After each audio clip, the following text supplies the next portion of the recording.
Next వచ్చి ఇక Mahabubabad ST constituency ఇది.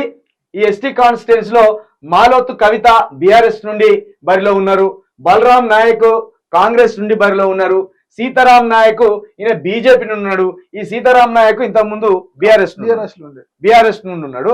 ఇక బలరాం నాయక్ ఇంతకు ముందు కూడా ఎంపీగా చేసిన అనుభవం ఉన్నది. మాలోతు కవిత ఇక్కడ బరిలో ఉన్నది. వీళ్ళకి సంబంధించి ముగ్గురికి సంబంధించి విజయ అవకాశాలు ఎట్లున్నాయి, ఏ అంశాలు ఉపయోగపడతాయి? ఇటే 2019లో మాలోతు కవిత అక్కడ 1,46,663 ఓట్ల మేరతో విజయం సాధించారు. సో అసెంబ్లీ నియోజకవర్గాలు వచ్చేసి డోర్నకల్, మహబూబాబాద్, నర్సంపేట్, పినపాక, ఇల్లందు, భద్రాచలం, ములుగు. ఇవన్నిట్లో కూడా కాంగ్రెస్ ఎమ్మెల్యేలు ఉన్నారు. ఇవన్నీ కాంగ్రెస్ ఎమ్మెల్యేలు ఉన్నప్పటికీ ఇక్కడ కొంచెం డిఫరెంట్ గా ఉందన్న, రిజల్ట్ డిఫరెంట్ ఉండబోతుంది. దానికి కారణం వచ్చేసి ఇక్కడ మాలోతు కవిత గారు చాలా మంచి లీడర్ ఆమె. సో ఆమెకు వ్యక్తిగతంగా చాలా ఇమేజ్ ఉంది. సో దానివల్ల మనకు ఇక్కడ ఈ ప్రధాన పోటీ వచ్చేసి ఇక్కడ మాలోత్ కవిత బీఆర్ఎస్, కాంగ్రెస్ బలరాం నాయక్ ఉన్నది.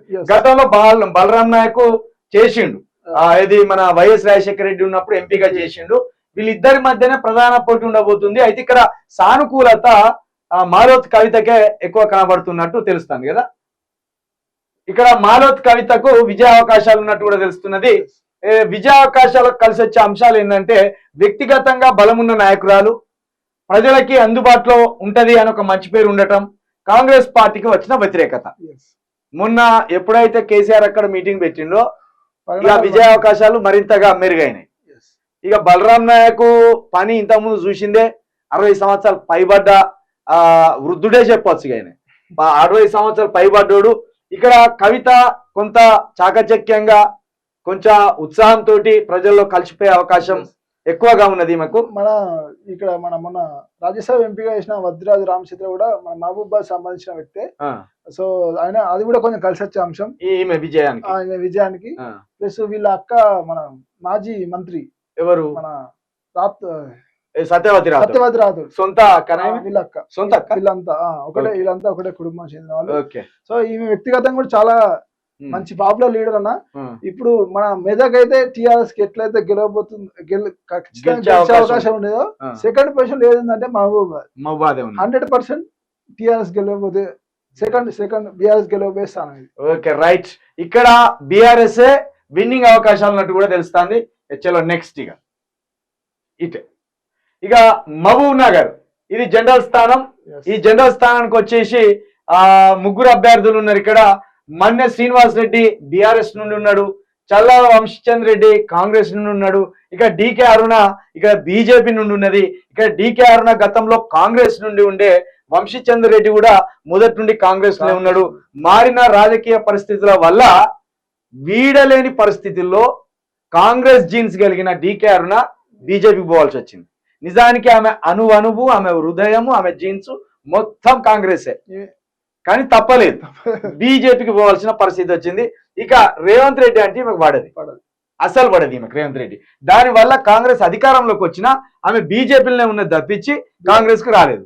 ఒకవేళ కాంగ్రెస్ అక్కడ అధికారంలోకి వస్తే చెప్పలేం, మారే అవకాశం ఉంటది. ఇక దీనికి సంబంధించి ముగ్గురు వ్యక్తుల మధ్య, అభ్యర్థుల మధ్య విజయ అవకాశాలు ఎట్లున్నాయో ఒకసారి చూద్దాం.